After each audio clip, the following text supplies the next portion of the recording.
2 marks के question आते हैं, जिनको कि आपको करना होता है और ये 2 मार्क्स के जो क्वेश्चन होते हैं, ये पूरी सिलेबस के टॉपिक पे डिस्ट्रीब्यूटेड होते हैं।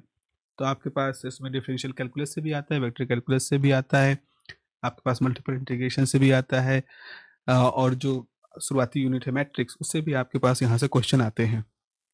और इन क्वेश्चन को आपको गलत नहीं करना होता है, तो ये क्वेश्चन आपको सीधे तौर पर एक ठीक-ठाक सा नंबर देने के लिए काफ़ी होते हैं और कॉन्फिडेंस बूस्टर भी होते हैं, क्योंकि यहाँ आपने अगर चीज़ों को सही सॉल्व कर लिया, तो उसके बाद आगे जो आपके क्वेश्चन होंगे, उनमें थोड़ा-सा आपको एक कॉन्फिडेंस रहेगा। तो ये जो साइकोलॉजिकल गेम होता है एग्ज़ामिनेशन का, वो भी आप थोड़ा एज के साथ रहोगे। मैं कुछ क्वेश्चन लिख रहा हूँ और फिर उनके सॉल्यूशन भी आपके सामने रखता जाऊँगा। आप इनको ज़रा अपने साथ प्रैक्टिस में रखिएगा।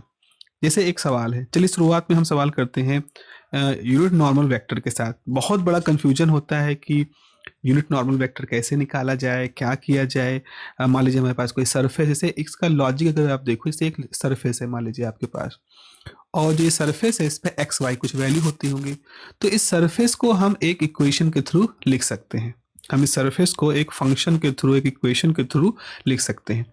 और आपसे पूछा जाएगा कि आपको इसमें से कोई एक पॉइंट ले लिया गया, जैसे मान लो ये पॉइंट ले लिया गया, सो इस पॉइंट को ले लिया गया और कहा गया इस पॉइंट की वैल्यू 1 0 -1 है। मान लो ये पॉइंट है हमारा, एक्स की वैल्यू 1, वाई की वैल्यू 0, जेड की वैल्यू -1 है, सपोज इस तरह का है। और आपसे कहा गया है कि इस particular point per unit normal vector क्या होगा, उसको आपको निकालना है। तो आपके पास फंक्शन क्या दिया गया है, आपके पास एक इस सरफेस की इक्वेशन दे दी गई है और उसमें एक पॉइंट दे दिया गया है और उस पॉइंट पर एक नॉर्मल ड्रॉ करना है। आप इस पूरी सरफेस पर किसी भी पॉइंट पर इस तरह से नॉर्मल ड्रॉ कर सकते हो, ये हमेशा आपके पास स्वतंत्रता रहेगी। लेकिन सवाल कैसा होगा कि आपसे पूछेगा एक पर्टिकुलर जगह पर, बताओ भाई नॉर्मल कैसे ड्रॉ करोगे। तो होगा क्या, इसका लॉजिक ये होगा कि अगर आप किसी पर्टिकुलर पॉइंट पर नॉर्मल ड्रॉ करना है, तो उस नॉर्मल का यूनिट वेक्टर को हम एन कैप कहेंगे। वो वैल्यू जो होती है वो del of phi divided by mod of phi के बराबर होता है। तो आपको क्या करना होगा, जो ये सरफेस दिया गया है, इसका जो फंक्शन दिया गया है, उसका आपको ग्रेडियंट ले लेना है। उस ग्रेडियंट को ले लोगे और फिर ग्रेडियंट जो आएगा वो, और फिर उसके मैग्नीट्यूड से डिवाइड कर दोगे, तो आपको उस यूनिट वेक्टर की वैल्यू मिल जाएगी। इस फॉर्मूले को हमेशा याद रखो और इस चित्र को हमेशा याद रखोगे, तो आपको मेरा मेरा विश्वास है कि आपको कभी एज इट इज कोई बहुत ज़्यादा प्रॉब्लम नहीं होनी चाहिए।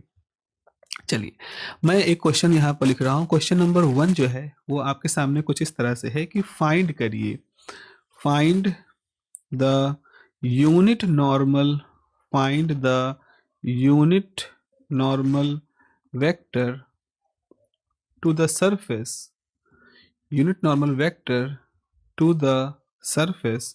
सरफेस कैसी है, z square is equal to x square plus Y square at the point, at the point, कौन सा पॉइंट दिया गया है, एट द पॉइंट 1 0 -1, जो इससे पहले मैंने आपके सामने रखा था वही चीज कहा गया है। तो आपको एक तो सरफेस की इक्वेशन दे दी गई है, दूसरा आपको एक पॉइंट दे दिया गया है और फिर आपसे कहा जा रहा है कि भाई सरफेस इक्वेशन के साथ आपको नॉर्मल निकालना है, नॉर्मल वेक्टर निकालना है। तो सोल्यूशन कैसा होगा, जरा सोल्यूशन देखें। आपके पास क्या है, गिवन गिवन है कि z square is equal to x square y square, this is the equation of surface. तो हम इसको एक फंक्शन मान लेते हैं और वो फंक्शन कैसे लिखेंगे, x square plus Y square z square. ये हमने एक वेरिएबल इस तरह से इसको मान लिया है। तो अब आप क्या करोगे, यहाँ पर हम लिखेंगे, इसका ग्रेडियंट लेंगे। तो डेल ऑफ फाई कैसे हो जाएगा, इसका मतलब है आपको del by del x I cap है, del by del Y J cap है, डेल बाई डेल जेड के कैप है, और क्या है, फाई क्या है, x square plus Y square minus Z square. इसके साथ आपको काम करना है। तो ऐसी स्थिति में आपको क्या करना होगा, देखो ये इस मामले में ऐसा होता है कि आपको ऐसा लिखना है कि डेल बाई डेल एक्स करना है इस पूरे टर्म का, X square plus Y square minus Z square I cap. आपको ये पूरी चीज जो है ये डेल बाई डेल एक्स इसके ऊपर ऑपरेट करना है। फिर इसी तरह से डेल बाई डेल वाई को हम ऑपरेट करेंगे x square plus Y square minus Z square पर, आपकी बार जे कैप हो जाएगा। और इसी तरह से डेल बाई डेल जेड को x square plus Y square minus Z square पे ऑपरेट करेंगे। ये हो गया। देखो ये आपको मैं विस्तार से बता रहा हूँ ताकि कोई चीज़ स्टेप मिस ना हो जाए, हम ये मान के नहीं चल रहे कि आपको ये तो आता होगा। भाई कुछ चीज़ें हैं स्किप हो जाती हैं, तो उनको हम लोग रिफ्रेश करते हुए चल रहे हैं। आप देखो x केवल एक्स स्क्वायर पे ऑपरेट होगा, y में तो x है नहीं, z तो z ही है, तो यहाँ से वैल्यू आ जाएगी 2x और यूनिट वेक्टर कितना हो जाएगा i कैप। ऐसे ही यहाँ पे आ जाएगी value 2y unit vector j cap, यहाँ पे वैल्यू आ जाएगी -2 time z unit vector k cap. ठीक है ना। तो अब हमारे पास क्या हो जाएगा, 2 अगर हम बाहर ले लें तो x i cap y j cap minus z k cap, ये आ गया। तो आपको जो ग्रेडियंट लेना था उसकी वैल्यू आपने यहाँ पर देख ली। तो this is a kind of normal जैसी बात हो गई है। अब हमें क्या करना है, हमें पॉइंट दिया गया है, तो आपके पास एट पॉइंट 1 0 -1, इसका मतलब है, इसका मतलब क्या हुआ, इसका मतलब है x की वैल्यू रखोगे 1, y की रखोगे 0 और z की -1। भाई यही करना है आपको। तो आपके पास क्या हो जाएगा, del of phi is equal to 2 time x की जगह पे 1 तो i कैप, y की जगह पर 0 और z की जगह पे -1 तो प्लस k कैप, ये हो जाएगा आपके पास। तो आपके पास फॉर्मूला हो जाएगा 2i cap plus 2k cap, ये हो गया। तो फाइनली आपके दिए हुए बिंदु पर जो हमारा डेल फाई होगा उसकी वैल्यू आ गई। तो डायरेक्शनल डेरिवेटिव निकल आया है। अगर आपको यूनिट वेक्टर निकालना है तो एन कैप बराबर हो जाएगा gradient of phi divided by gradient of phi, sorry magnitude of phi, तो जाएगा 2i प्लस 2k। और मैग्नीट्यूड कैसे निकालते हो, मैग्नीट्यूड निकालने के लिए आपके पास होगा एक्स स्क्वायर यानी कि 2 square plus Y square 2 square, तो जाएगा 2i cap plus k cap divided by 4 plus 4 8 under root 8, तो 2 दूनी 4 2√2 हो गया, 2√2 हो गया। अब ये 2 कैंसिल हो जाएगा तो आपके पास जनरली सिर्फ बचेगा under root 2 i cap plus k cap, खत्म हो गई बात। तो इस तरह से आपका डायरेक्शनल डेरिवेटिव जो यूनिट वेक्टर है वो आपको कैलकुलेट कर सकते हो। ये क्वेश्चन है, अच्छा है क्वेश्चन, पिछले 2 सालों में आया है क्वेश्चन, तो इसको आपको प्रैक्टिस कर लेनी है। लॉजिक आपको समझते जाना है, बाकी तो आप इसको कर ही लोगे।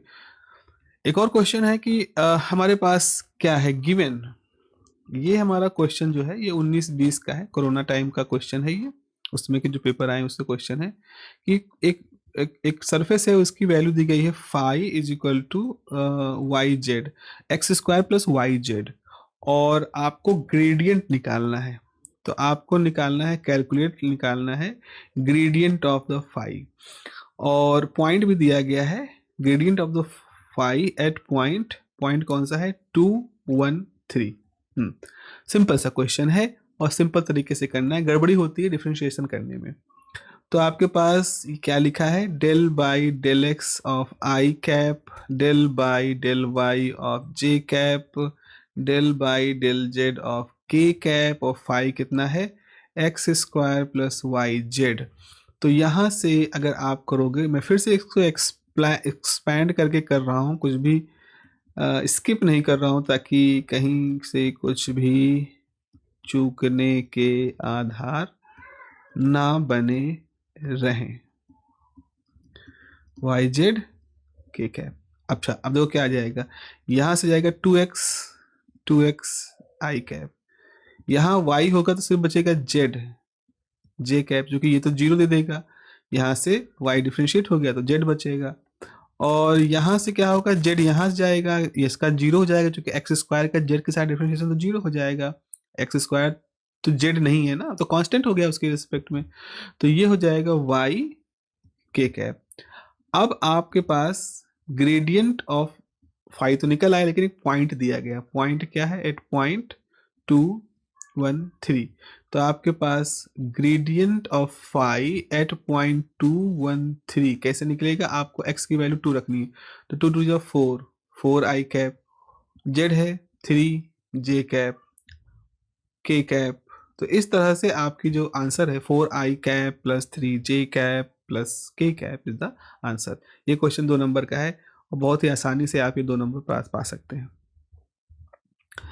चलें आगे बढ़ जाते हैं और आगे बढ़ते हुए अपना तीसरा क्वेश्चन हम लोग यहाँ पे देखते हैं कि फिर से हमें सवाल दिया गया है कि हमारे पास एक सरफेस है जिसकी वैल्यू है 3x square plus y cube z square, और आपसे पूछा गया है कैलकुलेट करिए इसका ग्रेडियंट।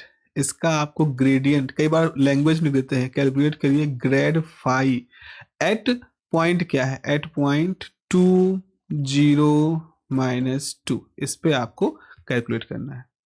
जैसे अभी तक करते आए हैं ऐसे ही आपको ये कर लेना है। मैं मान के चलता हूं कि आप ये कर लेंगे। ये सवाल पहले भी आया है, 2018-19 का ये सवाल है और अच्छा सवाल है। इस तरह के सवाल आपको 2 नंबर मिलेंगे, आपको बहुत घबराने की जरूरत नहीं है। 2 नंबर वाला मामला आप थोड़ा सा सहेज के चलेंगे तो आप अच्छे तरीके से इसमें अच्छा कर सकते हैं। चलिए आगे बढ़ते हैं। एक और क्वेश्चन जो है जो पूछा जाता है कि भाई सोलेनॉइड बताइए या इरेशनल बताइए या कर्ल कैलकुलेट करिए। तो कर्ल ये सब कैलकुलेट करना है। अब मैं आपको एक टर्मिनोलॉजी बता देता हूँ। जैसे ये डेल है, डेल ऑपरेटर है और हमारे पास 2 चीज़ें हैं, वेक्टर है, हमारे पास कोई नंबर है। ए मतलब कोई वेक्टर, फाई मतलब कोई नंबर। तो जो ये डेल है ये भी वेक्टर है, ए भी वेक्टर है। तो अब वेक्टर वेक्टर के साथ 2 तरीके से मिल सकता है। तो अगर आपका एक वेक्टर दूसरे वेक्टर के साथ डॉट ऑपरेशन से मिले तो इस डेल डॉट ए को हम नाम देते हैं डाइवर्जेंस, डाइवर्जेंस ऑफ ए। लेकिन अगर ये वेक्टर और ए वेक्टर क्रॉस के साथ मिले, यहाँ आपका क्रॉस है, तो इससे आपका नाम आता है कर्ल। तो इसे हम कहेंगे कर्ल ऑफ ए। तो जहां डेल क्रॉस ए लिखा है उसको कहा जाएगा कर्ल ऑफ ए, जहां डेल डॉट ए लिखा है वहां कहा जाएगा डाइवर्जेंस ऑफ ए। क्योंकि फाई एक नंबर है, अगर आपने डेल ऑपरेटर को सिर्फ एक नंबर के साथ मल्टीप्लाई कर दिया तो इसको कहेंगे grad of, gradient of phi. तो 3 तरह की चीजें होती हैं, डॉट प्रोडक्ट के साथ डाइवर्जेंस ऑफ ए, कर्ल के क्रॉस प्रोडक्ट के साथ कर्ल ऑफ ए, और सिर्फ आपका मल्टीप्लिकेशन है, ऑपरेशन चल रहा है इस तरह से, तो ये ग्रेडियंट ऑफ फाई कहलाता है।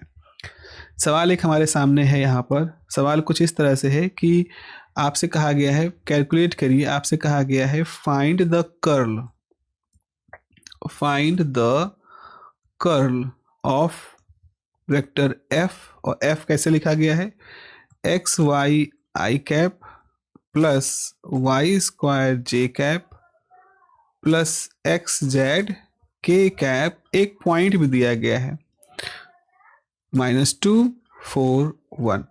तो आपको पहले तो कर्ल निकालना है। आपको मालूम होना चाहिए कर्ल का मतलब क्या है। इसका मतलब है आपको बेसिकली डेल और एफ का क्रॉस प्रोडक्ट लेना है। डेल की वैल्यू आपके पास क्या है, del by del x I cap, del by del Y J cap, del by del Z के cap, cross x y i cap, y square j cap, x z के cap. ये है। इसको करने का एक तरीका है जो कि मैट्रिक्स मेथड में है कि आप आई कैप ले लो, जे कैप ले लो, के कैप ले लो। यहाँ कोफिशिएंट क्या है डेल के, डेल बाई डेल एक्स, जे के साथ है डेल बाई डेल वाई, के साथ है डेल बाई डेल जेड, और एफ में क्या था, आई कैप के साथ है एक्स वाई, जे के साथ है वाई स्क्वायर, और यहाँ है एक्स जेड। ये है आपका एक मैट्रिक्स फॉर्म में।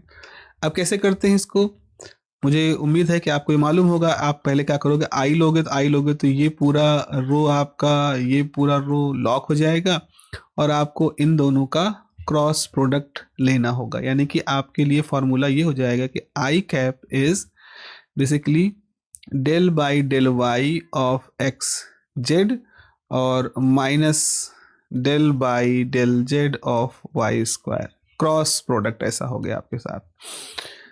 जे जो होता है, जे के लिए साथ माइनस साइन लेते हैं, तो माइनस जे जो होगा, आपने ये लॉग हो गया, ये लॉग हो गया, तो आपके पास क्या बचेगा, डेल बाई डेल एक्स किस पे ऑपरेट होना, एक्स जेड पर, और डेल बाई डेल जेड किस पे ऑपरेट होना है, एक्स वाई पर।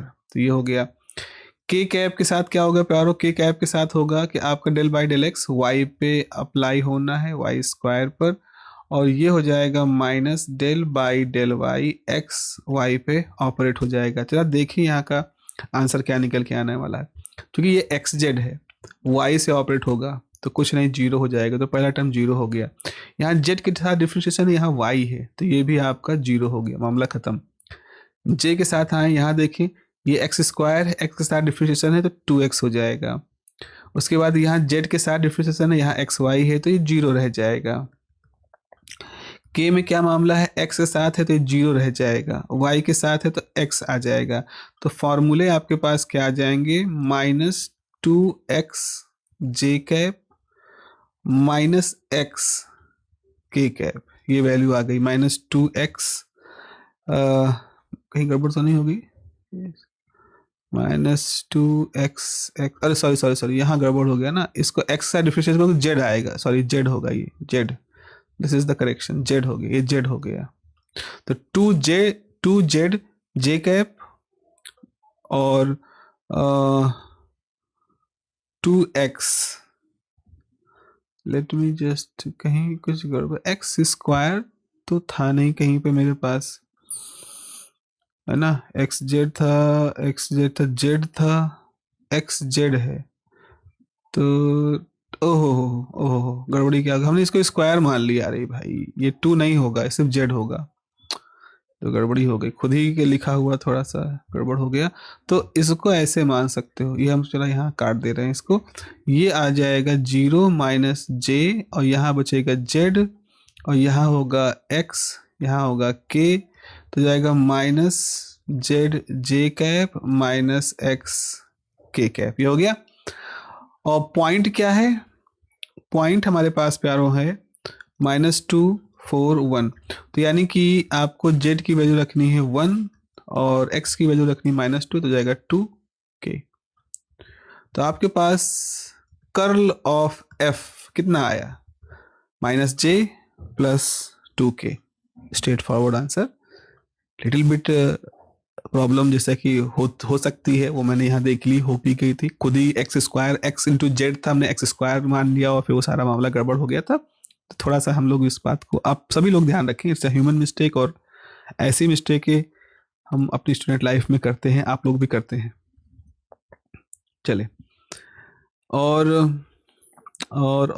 अगर एक और मैं आपके साथ बात करूं, एक रोटेशनल जैसी चीज़ें भी पूछी जाती हैं, जैसे आपसे पूछा जाता है कि just let me find some such question, कि आपसे पूछा गया है कि, हाँ मैं एक क्वेश्चन आपसे पूछता हूँ कि आप बताएं, इससे क्वेश्चन पूछा गया है कि चेक करिए, आपके पास एक वेक्टर दे दिया, एक वेक्टर दे दिया गया है, और आपसे पूछा जाएगा कि बताएं क्या ये जो वेक्टर फील्ड दी गई है ये सोलेनॉइडल है कि नहीं। अब ये बहुत बड़ा सवाल है, व्हाट इज द सोलेनॉइडल, एक होता है इररोटेशनल, इररोटेशनल, इररोटेशनल, दो चीजें होती हैं। देखो सोलेनॉइडल का मतलब होता है नहर नुमा, नहर जैसा, नहर में जैसे नाव एक तरफ चल रही है इस तरह से, और डाइवर्जेंस का मतलब होता है इस तरह से चारों तरफ बिखरना, ये हो गया डाइवर्जेंस। तो अगर कोई चीज डाइवर्ज नहीं कर रही है, इस तरह नहर नुमा है, तो इसका मतलब है उसका जो डाइवर्जेंस होगा, जैसे कोई वेक्टर ए है उसका डाइवर्जेंस 0 है, इसका मतलब वेक्टर जो है वो इस तरह से नहीं है, वो इस तरह से फैल नहीं रहा है, तो उसको हम क्या कहते हैं, डाइवर्जेंस 0 होने को हम सोलेनॉइडल कहते हैं। तो अगर ए एक ऐसा वेक्टर है जिसका डाइवर्जेंस 0 है, इसका मतलब वो फैल नहीं रहा, तो सोलेनॉइडल है। दूसरा है, अगर एक वेक्टर है जो कि जिसका क्रॉस प्रोडक्ट 0 है, तो इसका मतलब वो किसी फिक्स पॉइंट के अबाउट इस तरह से रोटेट नहीं कर रहा है, इस तरह से रोटेट नहीं कर रहा है, तो उसको इररोटेशनल कहते हैं। कर्ल shows the rotation, तो if curl is 0 irrotational, divergence shows the बिखराव, and it is not diverging, it's a solenoidal। इस तरह से आपका सवाल होना है। तो अगर ये लॉजिक आपको समझ में आ रहा है तो अब आपके पास सिर्फ चेक करने वाली बात होती है। एक क्वेश्चन हम यहाँ पर करके देखते हैं। क्वेश्चन ऐसा है कि गिवन वेक्टर, एक कोई वेक्टर दिया गया है, वेक्टर है v और उसकी वैल्यू है x plus 3y time I cap plus y minus 3j time j cap x minus 2z time k cap. और ये आपको शो करना है कि क्या ये सोलेनोइडल है कि नहीं, ये आपको चेक करना है। तो इसका मतलब है आपको चेक करना है कि डेल डॉट वी जो है वो क्या आता है। अगर जीरो आता है तो यस सोलेनोइडल है, अगर नॉन जीरो आता है तो no it is not solenoidal. Simple सी बात है। तो आपको डेल डॉट वी निकालना है, यानी कि del by del x of i cap, del by del Y of j cap, del by del Z of k cap. और इधर आपका ये लंबा चौड़ा सा फॉर्मूला है x प्लस 3y आई y minus 3j j x minus 2j के, ये है। तो भाई अब हम इसको डॉट प्रोडक्ट है, तो डॉट प्रोडक्ट में क्या होता है आपको मालूम होना चाहिए एक चीज कि i का i के साथ डॉट प्रोडक्ट ही 1 होता है। अगर आपने i का j के साथ डॉट प्रोडक्ट लिया 0, i का k के साथ डॉट प्रोडक्ट लिया 0, लेकिन i का i के साथ डॉट प्रोडक्ट नॉन जीरो होता है, इट्स 1 होता है। तो इसका मतलब ये निकल के आएगा प्यारो, इसका मतलब ये निकल के आता है कि अगर हम डेल बाई डेल एक्स है, देखो डेल बाई डेल एक्स है तो एक सिर्फ किस पे ऑपरेट करेगा, आई वाले कोफिशिएंट पे, यानी कि सिर्फ ऑपरेट करेगा x प्लस 3y पर। यहाँ आप कभी भी वो ग्रेडियंट वाली भूल के भी गलती मत करिए, क्योंकि वहाँ ग्रेडियंट मतलब वो फंक्शन नंबर होता है, कोई नॉन वेक्टर क्वांटिटी होती है। ऐसे ही डेल बाई डेल y अगर है तो वो हो जाएगा y माइनस 3z, और अगर डेल बाई डेल z है तो हो जाएगा x माइनस 2z। अब देखो क्या हो गया, डिफ्रेंशिएट करोगे यहाँ से तो ये जाएगा 1, ये हो जाएगा 0, ओके, यहाँ से आ जाएगा 1, ये हो जाएगा 0, और यहाँ से हो जाएगा 0, यहाँ हो जाएगा -2। तो वैल्यू क्या आ गई, 1 प्लस 1 2 माइनस 2 0। तो इसका मतलब है डेल डॉट वी जो है वो 0 आ गया। इसका मतलब वी कैसा है, क्योंकि डेल डॉट वी 0 है तो वी का डाइवर्जेंस 0 है, तो वी आपका एक कैसी क्वांटिटी हो गई, it's a solenoidal vector quantity हो गई। ठीक है, it's a solenoidal vector quantity हो गई आपकी सिंपली। तो इस तरह से हमारे पास ये भी एक टर्म आ जाता है। Let me just give you some more example. अगर मैं देख लेता हूँ क्या मेरे पास ऐसे कुछ न्यूमेरिकल हैं जो पिछले साल के भी हों, मतलब जिनके साथ थोड़ा सा रेफरेंस जुड़ा हो कि भाई ये क्वेश्चन जो है पिछले साल का है और आया भी है, और वो आपको इरोटेशनल वाला कुछ दिखा सके, उसको हम इरोटेशनल प्रूफ कर सकें। चलें, ये क्वेश्चन थोड़ा बड़े में आता है, लास्ट क्वेश्चन होगा इस डिस्कशन का, कि प्रूफ करें। आपको बकायदा प्रूफ करने कहा गया कि प्रूफ करिए, प्रूफ करें कि एक वेक्टर है, बड़ा लंबा चौड़ा सा इसका है, Y square minus Z square plus 3yz minus 2x bracket बाहर I cap plus 3xz plus 2xy J cap plus 3xy minus 2xz plus 2z K cap. ये भी पूरा वेक्टर है। ये क्या है, is solenoidal, is solenoidal and irrotational, दोनों है। आपको इसको इरोटेशनल भी प्रूफ करना है, सोलेनोइडल भी प्रूफ करना है। ये पूरा वेक्टर है हमारे पास, कैसे प्रूफ करेंगे ये हमारा देखना है। तो सोलेनोइडल प्रूफ करने का मतलब है हमें ये प्रूफ करना है कि इस वेक्टर का डॉट प्रोडक्ट भी 0 है और इस वेक्टर का क्रॉस प्रोडक्ट भी 0 है। कैसे प्रूफ करोगे जरा देखो, पहले हम डॉट प्रोडक्ट की बात कर लेते हैं। तो डॉट प्रोडक्ट में हमें क्या करना होगा, हमें करना होगा डेल डॉट ए। मैं जल्दी से यहाँ पर थोड़ा शॉर्ट हैंड में लिख सकता हूँ। तो आपके पास डेल एक्स हो जाएगा, तो आपके पास ये अप्लाई होगा, y square z square plus 3yz minus 2 time x plus आपके पास y पे ऑपरेट करेगा तो जाएगा 3xz, ये वाली चीज़ यहाँ आ जाएगी 3xz प्लस 2xy, फिर z पे ऑपरेट होगा del by del z 3xy minus 2xz plus 2z, ये आ गया। देखो भाई यहाँ x का कोई टर्म है, यहाँ से नहीं टर्म, तो ये जीरो देगा, ये जीरो देगा, ये जीरो देगा, यहाँ बचेगा -2। y के साथ क्या है, यहाँ y का टर्म नहीं, यहाँ y का टर्म है, तो ये बचेगा 2x। और यहाँ z का है, यहाँ से कुछ नहीं मिलेगा, यहाँ से मिलेगा, तो ये हो जाएगा, यहाँ पे मिलेगा -2x, और यहाँ से बचेगा +2, ये जाएगा +2। तो अब जरा देखो, -2 + 2x -2x + 2, तो ये -2 + 2 से कट गया, -2x + 2x से कट गया, आंसर आ गया 0। तो हाँ भाई बिल्कुल इसका डाइवर्जेंस 0 आ रहा है, इसका डाइवर्जेंस 0 आ रहा है, इसका मतलब ये कैसा होगा, ये एक सोलेनॉइडल होगा। रोटेशनल में प्रॉब्लम होगी थोड़ी सी, क्योंकि आपको कर्ल निकालना होगा, तो कर्ल निकालने के लिए हम क्रॉस प्रोडक्ट वाली बात करेंगे।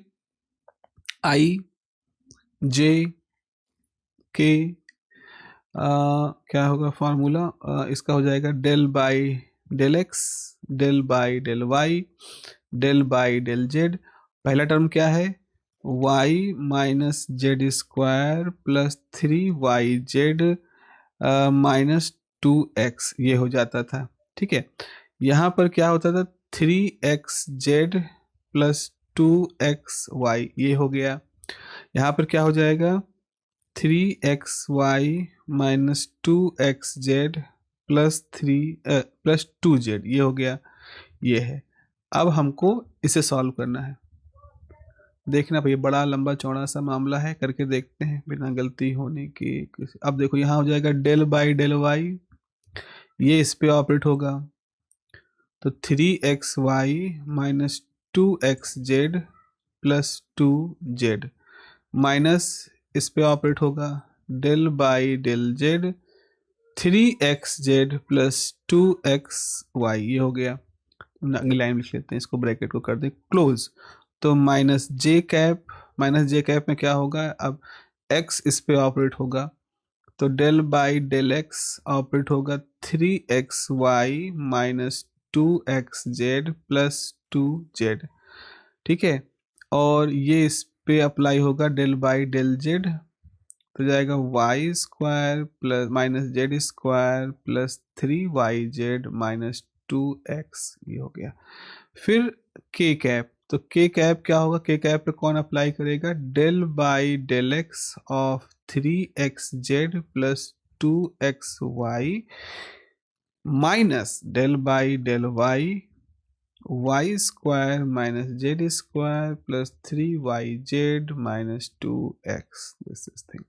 आई hope I have done all the terms. चलो भैया अब शुरू करते हैं खतरनाक काम। y देखो, ये y यहाँ है, तो यहाँ से आंसर, यहाँ से आ जाएगा 3x, यहाँ z कहाँ है, z यहाँ है, तो यहाँ से आंसर आ जाएगा 3x, तो ये तो कट गया, चलो यहीं 0 हो गया। j की वैल्यू देखो, x यहाँ है और यहाँ है, तो आपके पास आ जाएगा 3y माइनस 2z। यहाँ देखें z यहाँ है और z यहाँ है, तो इससे हो जाएगा -2z plus 2z minus 3y, ठीक है, ठीक है। अभी रुक जाओ, दिख रहा है 0, लेकिन अभी रुक जाओ। k के लिए क्या है, k के देखो x किस कहाँ है, x यहाँ है, x यहाँ है, तो इससे मिलेगा 3z प्लस 2y, और माइनस करके यहाँ देखो y कहाँ है, यहाँ बचेगा 2y और y यहाँ है, बचेगा प्लस 3z, तो 2y प्लस 3z सीधे तौर पे पूरा ब्रैकेट ही इसको कैंसिल कर देगा। यहाँ देखो ये यहाँ आ जाएगा तो प्लस हो जाएगा, तो plus 2z minus 2z cut जाएगा, और यहाँ माइनस हो जाएगा तो माइनस 3y कट जाएगा, ये सब कट गया, तो आंसर कितना आ गया 0। तो इसका मतलब yes, the curl is 0, so this is irrotational, so this is irrotational. और अर्लियर हमने क्या देखा था, उसका डाइवर्जेंस 0 था, so it means that yes, since the divergence is 0, so this is solenoidal। Solenoidal हो जाएगा। तो this is how we can do all this exercises. I hope vector calculus में 2 नंबर के सवाल अगर आपसे पूछे जाते हैं तो यही जो मैं 4-5 तरीके कराए हैं इनसे पूछे जाएंगे। डाटा चेंज हो सकता है, वेक्टर कुछ नए तरीके के हो सकते हैं, लेकिन आपका जो रूल है, आपका जो तरीका है, अप्रोच है, वो ऐसी ही होनी चाहिए। सिंपल से लॉजिक है, डायरेक्शनल डेरिवेटिव के, उसके यूनिट वेक्टर के, सरफेस के यूनिट वेक्टर के, और कर्ल के, डाइवर्जेंस के, सोलेनॉइड के, रोटेशनल के। इनको आप किसी कागज पर रिवाइज कर लो। इस बात की कोशिश मत करो कि आपका लगाया हुआ ही कोई क्वेश्चन आपको मिल जाए। इस बात का प्रेशर मत लो। आप कोशिश ये करो कि जितने तरीकों से क्वेश्चन लगाए जा सकते हैं उन तरीकों को आपको समझना है।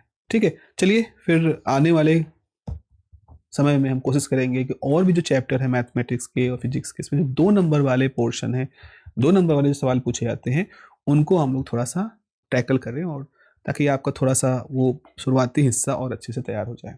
चलिए, have a nice day, take care, bye.